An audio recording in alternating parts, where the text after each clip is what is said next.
ya está con nosotros el licenciado en Historia, maestro en Arquitectura, curador, Alberto Arcejo. Bienvenido. Hola, muy buenos días. ¿Cómo está, don Albert? Muy bien, ¿Todo ¿y bien? ustedes? Bien. Sí, todo bien. Va a ser viernes. Contentos. Pues, sí, también. Sí. ¿Probaste Oye, el Siquilpac? ¿te ¿Qué? ofrecieron? ¿No te invitaron, ¿No te Siquilpac? invitaron? No voy a hacer mi queja formal. Sí, pues Ah, acá qué es que se lo están comiendo todo allá en No la sabía, cabina. les trajeron Siquilpac. Sí, tempranito Sí. por la mañana y muy bueno, ¿eh? Qué rico. Ahorita nos si encargamos no, de que mínimo te- así el dedo, Sí, ¿no? exacto, por lo menos un poquito. Oye, mi querido Alberto, nos ibas a hablar algo que yo desconozco completamente, que se llama Moebius. Sí, ¿De sí. qué se trata esto? Vamos a, se va a parecer un poco como cuando hablamos de las portadas de discos. Ok, ¿se acuerdan? sí. Pues, pues los cómics, por supuesto que son arte, ¿no? Sí, claro. Y uno de los artistas como emblemáticos del siglo XX que de alguna manera revolucionaron el cómic se llama Jean Giraud y que utilizó... ¿Francés? Ajá, y que utilizó de seudónimo Moebius. Moebius es este científico matemático que descubrió una tira que si la giras así y la unes, obtienes una figura no orientable, es decir, que siempre vas a infinitamente Como vas a infinito, recorrer ok. la cinta al doblarla. Como si y fueran pegarla los de cuadros manera Decker, inversa. ¿no? Exactamente, ¿no? Entonces tomo eso como varias cosas metafóricas, ¿no? Pero bueno, el caso es que este personaje es toda una revolución en la forma de concebir el cómic, pero también fue muy importante porque influyó en nuestra manera de entender y conceptualizar el futuro. Ok. ¿Y por qué? Porque sus dibujos terminaron por impactar el cine de ciencia ficción. Y si en algún lugar y en algún momento nosotros aprendimos cómo se ve el futuro, es en el cine de ciencia Sí, ficción. claro, desde luego. Entonces obras como cómics como Long Tomorrow, ahorita vamos a hablar un poco de él, pues terminaron impactando muchísimo películas como Blade Runner de Ridley Scott. Entonces esta manera de concebir el futuro como este lugar lúgubre con Siempre, figura sí. neón y el detective Fríos. y humanoides fríos y androides y Claro. robots y ahí todo ello, pues de alguna manera influye en esta concepción del futuro un poco obscura que tenemos, ¿no? Ok, sí, claro. Entonces, Bueno, por decir estoy algo, pensando ahorita, no son cómics, desde luego. Mad Max, ¿no? También frío, desolado. sí, exactamente. La ciencia ficción nos permite entender. Muchos creen que cuando hablamos de ciencia ficción hablamos del futuro, pero en realidad estamos hablando del presente, ¿no? Entonces, de la ok, manera en ok. que entendemos. Sí.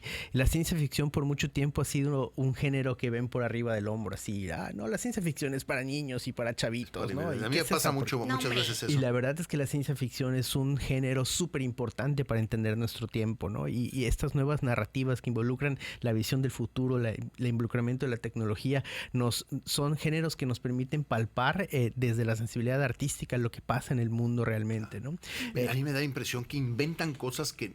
O sea, lo maravilloso de esto es que hacen cosas que no basado en su conocimiento, pero te crean escenarios que están fuera de nuestro radar, ¿no? Sí, Ese es por el secreto, supuesto, qué difícil es. La literatura especulativa, ¿no? Alguna vez en la pandemia yo fundé el Club de Lectura de Ciencia Ficción. Ah, sí, Acabó la pandemia y me acabó el contaste club alguna también, pero fue una experiencia ¿qué tal? padrísima. Fue una cosa maravillosa. ¿Qué Creo tanto que ha sido- leyeron?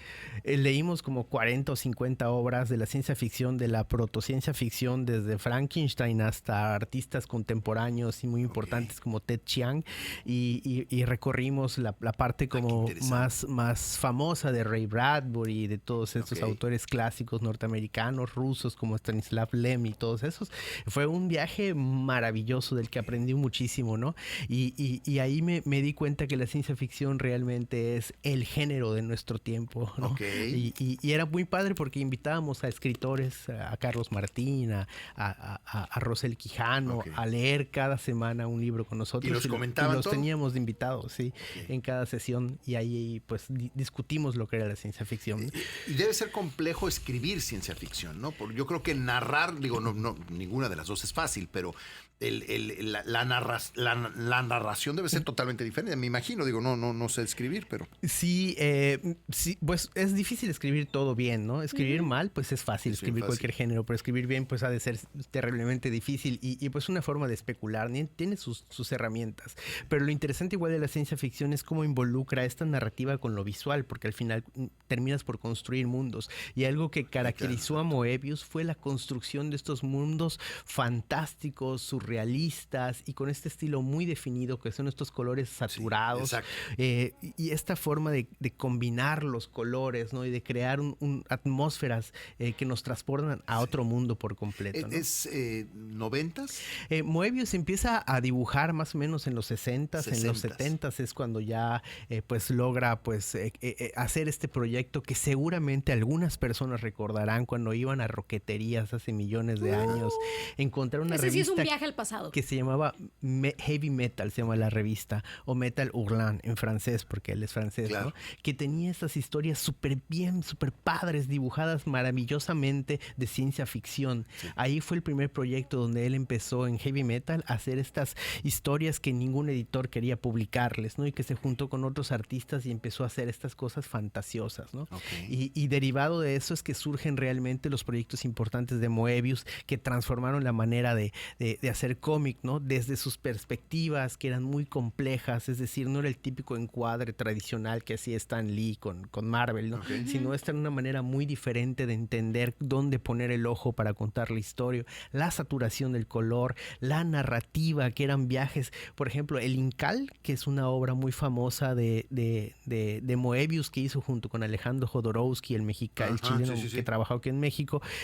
No se trata de superhéroes a ver quién gana, ¿no? Se trata de un artista, de un investigador que termina haciendo un viaje interior, espiritual. Entonces todo el cómic, que son 6 partes, se trata de este viaje interior, que es una especie de viaje de héroe al interior de lo espiritual, con unas cosas visuales súper importantes. Son posturas muy distintas al cómic tradicional gringo que nosotros conocemos, ¿no? A eso es a lo que iba, porque hay una diferencia muy grande entre ver un Archie, que digo, no estoy en contra de Archie, pero en ver Archie y ver una de estas...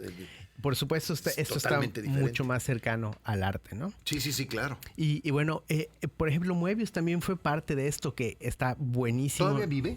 Moebius no, ya falleció, okay, ¿no? Pero si supongo que vieron Doom, la película que hizo Denis Villeneuve ahora, este director de cine también fan de la ciencia ficción, que hizo también la Llegada, la 1, la 2 y ahí viene la 3, ¿no? Pero hubo un proyecto en los 70s que es la mejor película jamás, que nunca se llegó a hacer, que es precisamente Dune de Alejandro Jodorowsky.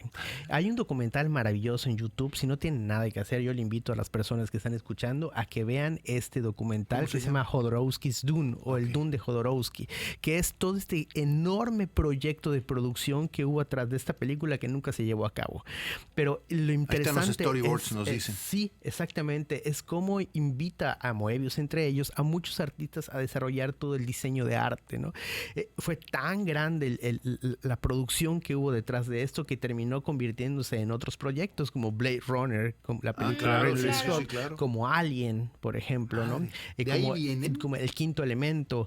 Todos estos diseños de artes terminaron desdoblándose porque fue una producción súper interesante, ¿no? Ese documental es padrísimo porque Jodorowsky, lejos de querer hacer una película, quería en su cabeza y en palabras de él hacer algo sagrado, ¿no? Hacer algo que cambiara y revolucionara la forma de entender el mundo, ¿no? Jodorowsky estaba muy loco, ¿no? Pero es de ahí viene esta idea también de que Moebius terminó por influir en el cine de ciencia ficción, ¿no? Sí, claro. ¿Dónde aprendimos cómo es una nave espacial? Con Alien de Ridley Scott. Sí. ¿Quién hizo esa nave? La hizo Moebius, ¿no? Que hace poquito vi Alien versus Depredador, que ya las pasan en Canal 5. Pues sí, esas son las derivaciones, ¿no? Pero la Alien 1 de 1982 o 79, sí, algo así. Con Sigourney Weaver, ¿no? Sigourney, perdón, dije mal el nombre. Pues, Sigourney Weaver. Además, este género que entrecruza. ¿Cómo ves las versiones actuales? Porque tenemos Dune, la viejita, y Dune ya con Timothée Chalamet. ¿Cómo pues ves estas? Dune, la viejita, nunca se terminó a hacer. Tenemos una versión que está en YouTube que se puede ver gratis, que sí es esta como parte que se se hizo, pero no se entiende, pero es una joya de todas maneras. Okay. Pero la nueva, las de Alien, por ejemplo. Denis Villeneuve, perdón, el director de cine que hizo Dune, me parece maravilloso. Él tiene una película que se llama La Llegada, The Arrival, que está basada en un cuento que se llama La historia de tu vida, de Ted Chiang, uno de los grandes autores de ciencia ficción contemporánea, un chino norteamericano. Qué buena combinación, ¿no? Para hablar de eso.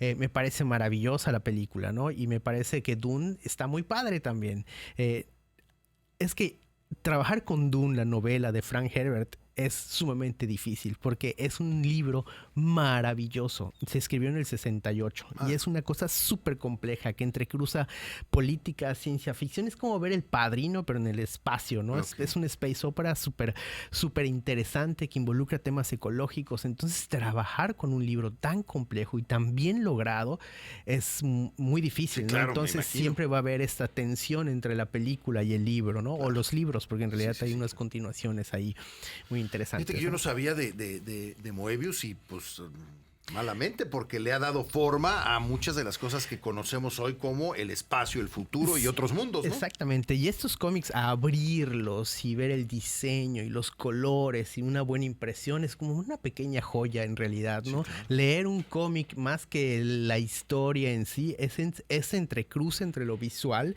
la narrativa y es un objeto al final que vas abriendo y vas moviendo, ¿no? Sí. Y va teniendo su propia lógica, ¿no? Y yo soy súper fan de Moebius, ¿no?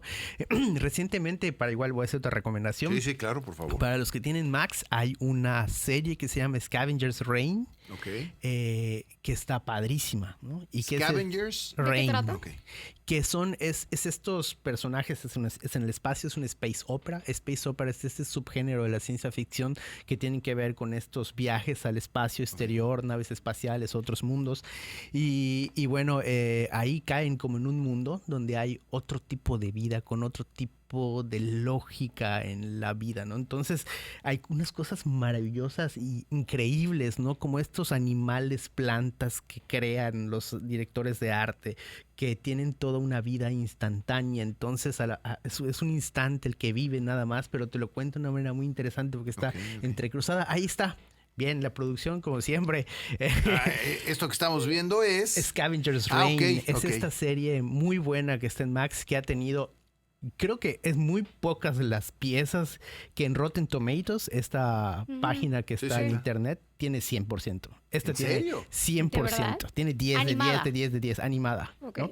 Pero más allá, eso lo vi después, porque yo la vi sin saber nada, ¿no? Y está increíble la pieza. Sobre ¿no? todo porque te presentan cosas que no tienen, o sea, que son completamente nuevas. Es que yo voy a lo mismo. Nosotros creamos a nuestra semejanza y con lo que conocemos todas nuestras fantasías, ¿no? Entonces nos imaginamos ciertas cosas con base en nuestro conocimiento, pero hay quien logra de repente presentarte algo que es totalmente diferente. Exactamente. Y como te decía, a lo mejor parece que están hablando de otros mundos, pero en realidad está hablando de cómo nos relacionamos nosotros con la naturaleza en este momento en el que la agenda verde ha pasado a un segundo nivel, ¿no? Con la llegada de Trump y con la llegada de estos nuevos gobiernos soberanistas, toda la agenda verde que se había trabajado ha desaparecido por completo y estamos en un proceso donde el medio ambiente salió de cámara. Ya nadie está hablando de la destrucción del planeta, ¿no? Sí, como que ya pasó de moda, ¿no? Así, ahí está. Scavenger's Reign está el título para el reino los que quieran ver. el Scavenger es el que anda buscando cosas, ¿no? Es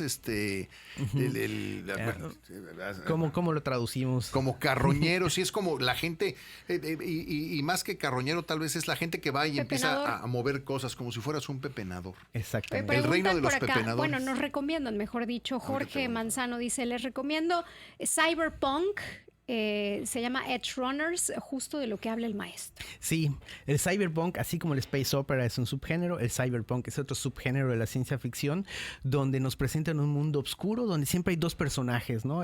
Como trabajador de una gran corporación que termina enfrentándose a la gran corporación / gobierno y donde la tecnología es sumamente importante, ¿no? La obra que le da nombre a todo esto se llama El Neuromante, escrita por William Gibson, que también tuvo que ver mucho con Moebius, por ejemplo. Y ahí plantean por primera vez la idea del hacker y del ciberespacio. De hecho, la palabra ciberespacio aparece en esa novela por primera vez. Y hablan de este mundo que está más allá de la realidad, que está en las computadoras y se da en ese mundo de ciber, ¿no? Ese mundo. Había una película que se da las peleas. Finge su personalidad y se raspa las manos en las mañanas y quema todo. Se me fue el nombre de la película. A ver si Andrea, que es la experta en el tema del cine, y engaña a todo mundo haciéndose pasar por alguien que no pertenece a la sociedad y se quita las escamas de la piel todas las mañanas y las quema, precisamente así en un mundo así. Muy extraño. Muy extraño. Bueno, se convirtió en todos, son subgéneros de la ciencia ficción, ¿no? Gattaca creo que era, no sé, no me acuerdo. Ah, creo que sí. Estoy Tienes razón. tratando de- Nunca la vi, pero sí tienes razón. Creo Algo que así, ¿no? Que son todas estas corrientes, ¿no? Sí, Gattaca, exacto, sí, ya me confirmaron Gattaca.